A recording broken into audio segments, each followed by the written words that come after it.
Hello viewers, আসসালামু আলাইকুম। মজাদার রান্নাঘরে সবাইকে স্বাগতম। আজকে আমি পালং শাক দিয়ে রুই মাছ রান্না করব। এই জন্য নিয়েছি আমি 2 পালং শাক। পালং শাকগুলো বেছে ভালো করে ধুয়ে পরিষ্কার করে নিয়েছি। আর নিয়েছি আমি এখানে 2টা টমেটো কুচি এবং নিয়েছি 3 থেকে 4টা আলু পলি করে নিয়েছি এবং নিয়েছি আমি 6 টুকরা রুই মাছ এবং নিয়েছি পেঁয়াজ কুচি ও কাঁচামরিচ কুচি। এখন আমি রুই মাছগুলো হলুদ, মরিচ এবং লবণ দিয়ে মাখিয়ে নিব। হলুদ,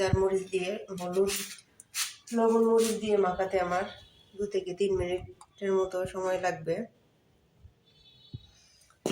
1 চামচ হলুদ দিয়েছি 1 চামচ মরিচের গুঁড়া, দিয়েছি 1 চামচ লবণ। এগুলোকে এখন ভালোভাবে মেখে নিতে হবে। সবগুলো মাছ আস্তে আস্তে করে মেখে নেব। সবগুলো মাছ ভালোভাবে আমি মেখে নিয়েছি হলুদ, মরিচ এবং লবণ দিয়ে।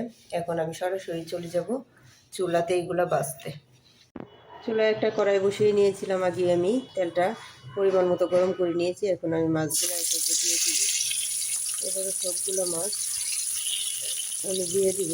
মাছগুলো ভাজতে আমার কমপক্ষে 6 থেকে 7 মিনিট সময় লাগবে। এখন মাছগুলো ভাজার আগ পর্যন্ত আমাকে অপেক্ষা করতে হবে।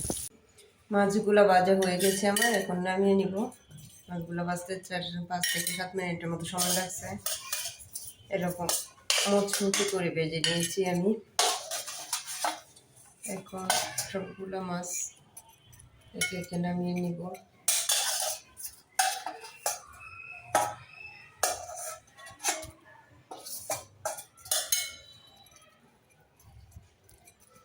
মাছগুলো ভাজা হয়ে গেছে। চুলায় একটা পাতিল বসিয়ে নিয়েছি। এখন পরিমাণ মতো তেল দিয়ে দিব। তেলটা গরম হতে 1 থেকে 1.5 মিনিটের মতো সময় লাগবে। গরম হয়ে গেলে আমি এখানে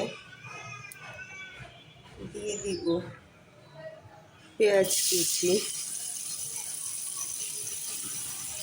কুচিগুলো দেওয়ার পরে নেড়ে ছেড়ে ভেজে নেব 2-3 মিনিটের মতো। পেঁয়াজগুলো ভাজা হয়ে গেছে। আমি এখন এখানে পরিমাণ মতো পানি দিয়ে দিব। পানি না দিলে মশলাটা পুড়ে যাবে, এই জন্য পানিটা আমি আগে দিয়ে দিয়েছি। এখন দিব 1 চামচের মতো হলুদ গুঁড়া, দিয়ে দিব আধা চামচের মতো মরিচ গুঁড়া এবং লবণটা হচ্ছে স্বাদ মতো। পরে দিব আমি এখানে জিরা বাটা, পরিমাণ মতো দিব জিরা বাটা, দিব আদা বাটা এবং রসুন বাটা। এখন মশলাটি কষাতে আমার 3 থেকে 4 মিনিটের মতো সময় লাগবে। হয়ে গেলে মশলাটা কষানো হয়ে গেছে। এখন আমি এখানে প্রথমে দিয়ে দিব টমেটো এবং আলুগুলো। 2-3 সেকেন্ড নাড়াচাড়া দিয়ে তারপরে আমি এখানে শাকগুলা অ্যাড করে নেব। এখন আমি দিয়ে দিব পালং শাক। সবগুলো শাক আমি এভাবে দিয়ে দিব। ছেড়ে 2-3 মিনিট আমি ঢাকনা দিয়ে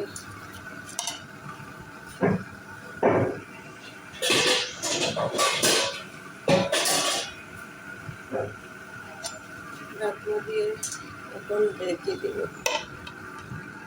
যেহেতু শাকের তরকারি, এই জন্য আমি 5 থেকে 7 মিনিটের মতো কষিয়ে নিয়েছি এবং এখানে পরিমাণ মতো পানি অ্যাড করে দিব। পানিটা বেশিও দিব না এবং কমও দিব। শাকের তরকারি তো, এই জন্য ঝোলটা বেশি প্রয়োজন নাই। এখন আমি একে একে মাছগুলো দিয়ে দিব। মাছগুলো দেওয়ার পরে আমি এখানে কাঁচামরিচ দিয়ে দিব। কাঁচামরিচগুলো দিয়ে দিব। শাকের তরকারি সময় লাগবে না। এখন আমি ঢাকনা দিয়ে রেখে দিব 5 থেকে 7 মিনিটের জন্য। তো রেডি হয়ে গেল আমার পালং শাকের তরকারি। আমার ভিডিওটা ভালো লাগলে আমার পেজে লাইক এবং ফলো দিয়ে এবং সাবস্ক্রাইব করে পাশে থাকবেন। আসসালামু আলাইকুম, আল্লাহ হাফেজ।